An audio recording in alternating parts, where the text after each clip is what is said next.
This is the third Sunday of the month, and usually in the third Sunday of the month we focus on some aspect of our community. And even though we haven't been meeting in our church building the last 3 weeks, there's been a huge amount of serving our community that's been going on in the community. And so we thought that this week we'd try a sort of an interview with Esther. So bear with us as I ask questions and Esther answers questions. It might be a little bit disjointed, but just bear with us. It's the first go at this. So I'm going to be asking Esther some questions. The first question I'm going to be asking Esther is, what's this new Burnt Would Be a Friend, and what does it do? Burnt Would Be a Friend is a new partnership project made up of volunteers from the local area. It was started by Spark, St Anne's, St John's and Burntwood Town Council, along with lots of other supporters and helpers, to meet the needs of people during the coronavirus outbreak locally. And it works by having a phone line and an email address, so people can contact us if they need help. So that might be if they're in isolation, if they're unwell, it might be because they're financially struggling, or their usual support isn't there anymore. So it could be a whole host of reasons why people might need some extra help. And what the volunteers aim to do is to help in a practical way. So it might be getting people shopping, picking up people's prescriptions, delivering a food parcel, or providing some advice and some information about where people can go to get the help that they need.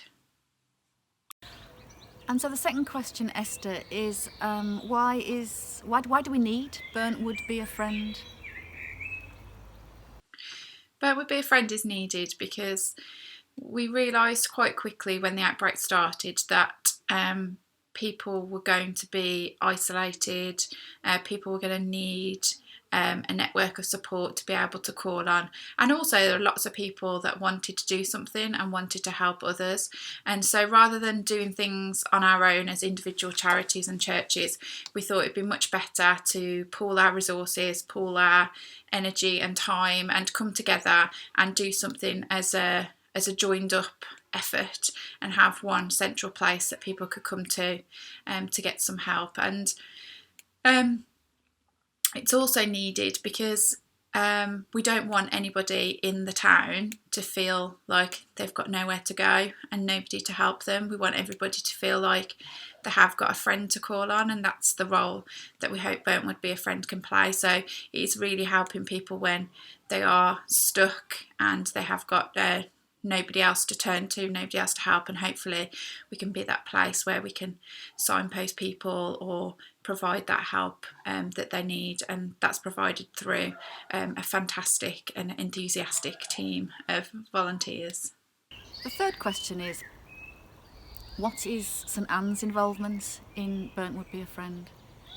St Anne's are involved in all aspects of Burnt Would Be a Friend, from setting it up to the ongoing running of the phone lines and the emails, and also volunteers. So we've got people from St Anne's answering the phone. I think about 3 mornings a week. People can call between 10 and 12.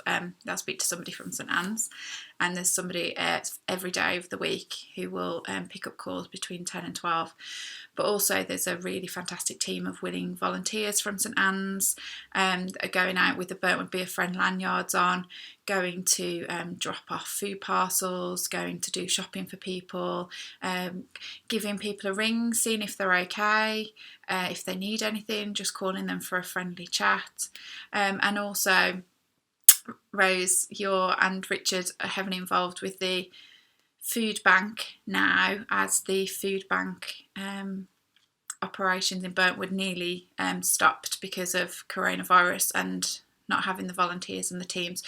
So thanks to you, Rose, coordinating the volunteers, that's been able to keep running up at Emmanuel Church on a Tuesday and a Thursday and providing food parcels. So there's lots of things going on behind the scenes, lots of collections from supermarkets, excess food being packaged up and getting sent out. So there's lots of things going on and lots of plans for the future as well. But St Anne's is really heavily involved in everything that's going on with Burntwood Be a Friend.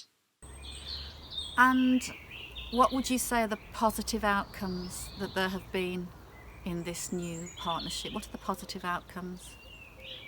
But the best thing has to be helping people, and the feedback that we've got, how grateful people are that that service has been available to them, and the same day service, so people are calling up in the morning and they've got what they need by the afternoon, and that's really reassuring to people that might be worried about how they're going to get out, how they're going to get the things that they need. But another really positive outcome is this partnership working across the town, how many different small businesses, town council, the churches and lots of other organisations, how we've come together and made different links and different networks and found out about different places that would benefit from help. And I think that's a really positive thing that will carry forward after this outbreak is all over, this working together as a town to benefit the people of the town.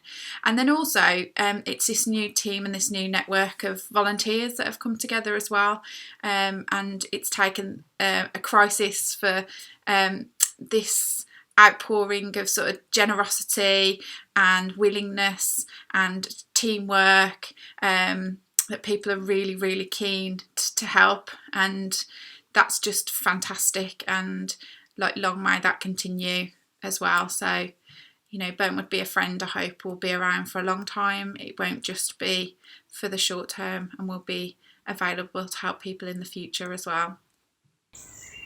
And lastly, and really important sort of thing we'd like to hear from you, Esther, how can St Anne's support and pray for the work of Burntwood Be a Friend in the weeks to come? How can we pray for you? I think people in St Anne's can support the work of Burntwood Be a Friend by spreading the word about what's happening, and passing on the information to people that might not be on the internet, that might not have heard that help is available. Even if they just want to drop in the phone number through somebody's door, it's 01543 524 224, and the phone line's open every morning. And the email address is burntwoodbeafriend@gmail.com. And over the coming weeks, really, we just want to make sure that everybody that needs us knows that we're here and can get access to the help that's available. So everyone's help in spreading the word about Burntwood Be a Friend to the people that need it would be really appreciated. So we hope there you heard Esther talking about Burntwood Be a Friend, and we hope that has helped you understand about all the work that's been going on in our community over the last 3 weeks. Thank you.